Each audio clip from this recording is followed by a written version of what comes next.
kita mau ke Dara Antikenti naik bis dari pemerintah. Mari kita masuk.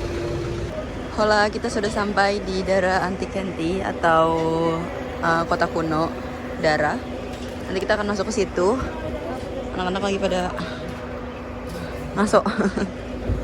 Anyway, kita menemukan Pepsi kecil. Ya ampun, gemes banget, cuma segini doang.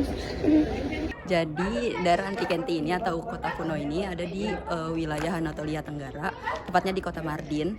Nah, ini tuh dibangun juga sebagai benteng pertahanannya Bizantium oleh ancaman atas Persia. Jadi sebenarnya yang menarik di sini tuh ada saluran air bawah tanah. Tapi di mana tahu nggak di mananya? Nah itu saluran bawah airnya tuh kita belum nemu tuh di mana. Kita baru nemu, yaudah ini lorong-lorong tempat mereka ibadah katanya kan, karena ada lengkungan ini tuh lengkungan setengah lingkaran gitu. Nanti dari situ tempat mereka beribadah.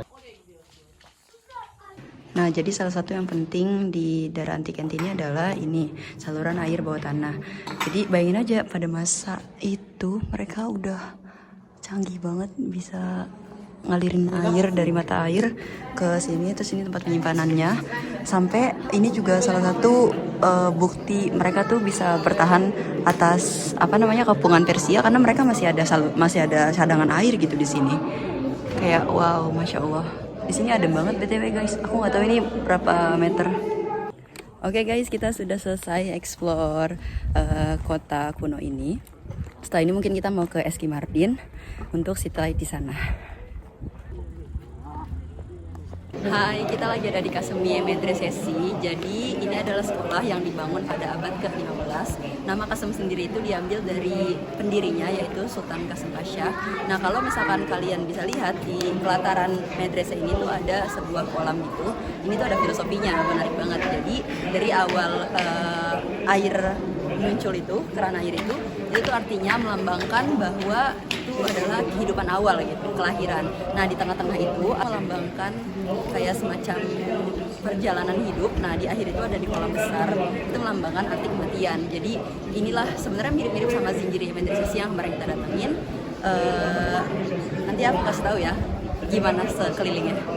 Nah, arti dari pintu-pintu kecil ini itu melambangkan santun. Jadi sebelum anak-anak murid masuk itu diharuskan untuk menunduk kepada guru-gurunya. Makanya dibuatlah pintu kecil kayak gini.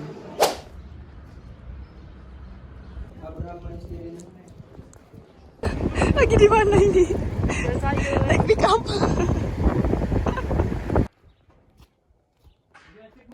Kita lagi ada di gereja Morhobil Mor Abraham tapi tutup. Coba jelasin ini gereja apa? Nah ini tuh gereja Suryani, gereja Ortodoks Suryani, dibangun abad ke-4, jadi salah satu gereja tertua Ortodoks Suryani ini tuh, yang terletak di Midyat. Oh wow, yang Mor Gabriel tuh Gabriel itu gereja tertua kedua. Yang satunya ada di Irak. Wow. Tapi di Midyat sama Mardin itu banyak peninggalan gereja-gereja Suryani Ortodoks. Ternyata memang zaman dulu di daerah ini tuh termasuk bagian dari kekuasaan Romawi Timur. Makanya penyebaran Kristen di sini itu pesat, tapi mulai mundur penyebarannya itu ketika abad ke-7 abad ke-8 setelah Islam muncul. Jadi orang-orang Kristen Suryani itu kan pernah dibantai juga mereka ketika pembantai dari Turki. Itu perang dunia pertama gitu. Termasuk orang-orang Armenia Kristen, orang Suryani termasuk. Oh, tapi tutup, jadi kita nggak bisa masuk. Hai, kita sudah sampai di Midyat. Jadi ini adalah kota masih di provinsi Mardin juga. Dan ya, kayaknya aku bakal ngajak kalian buat keliling lihat footage aja deh. Jadi selamat menyaksikan.